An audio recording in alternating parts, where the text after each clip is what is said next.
it's more than just the state parks. It's all the agencies within the cabinet.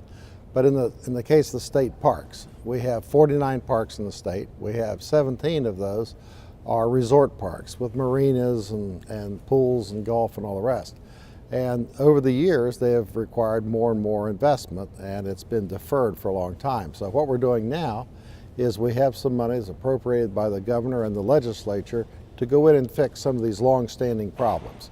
And some of those problems were safety, some of them were just appearance, but we have $18 million allocated to invest back in the parks, and that's in the lodges, it's in the camping areas and all sorts of places, golf courses and all the rest. But what's happened is there's been an accumulation of $241 million of deferred maintenance in the parks alone. That doesn't count Fish and Wildlife or the horse park or the fairgrounds or all the rest. So we have a huge need for capital, and the state does not have the money now, nor will it for years to come. So what we've worked on for the last 6 months is this public-private partnership, what's referred to as P3 legislation.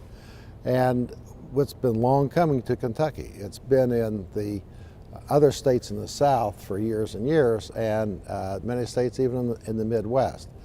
But we need it here badly. We have been an island for at least 10 years as the only place without P3 legislation. What the state needs is outside capital, private capital, either inside or outside, so that we can spend some money on these parks and really get them back to where they need to be. What's interesting is when you go to the state parks is the interior of the parks, of the lodges are fine. They're flat screen TVs and it's very comfortable. The outside sometimes isn't so good, and there's some other issues, but that's what we have the $18 million for, is to fix that stuff. So we're well underway with some of this. We've been at it now for 4 months. It'll take another year and a half to get the $18 million invested properly and effectively. The good news about the state park system in particular is we sit on spectacular real estate. We have more waterfront than any other state in the union except for Alaska. We have great amenities. We have fishing, hunting. We have 10,000 elk running around loose in eastern Kentucky. We have a lot of attractions here. But we've got to get our parks up to the standard that the rest of the amenities offer to our customers. So to do that, we're going to need some outside money. And so we're looking at this P3 projects, just as other states have, just as the federal government has in their park system, Yosemite and Yellowstone and all the rest of it. But it's time to do that. We're behind the curve.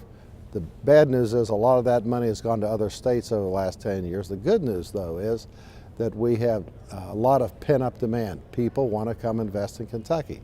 And one of the reasons for that is that 2/3 of the U.S. population is in a one-day drive of Kentucky.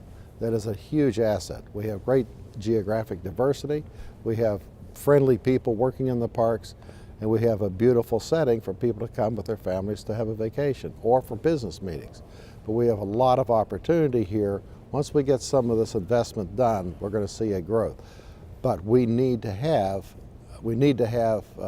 outside money to get all this done. And some people will be interested in taking over some of these parks. We'll retain title, but there's an opportunity here for people to come in and invest, grow the business. This isn't about shrinking our footprint in recreation, it's about expanding it, but we need money to do that.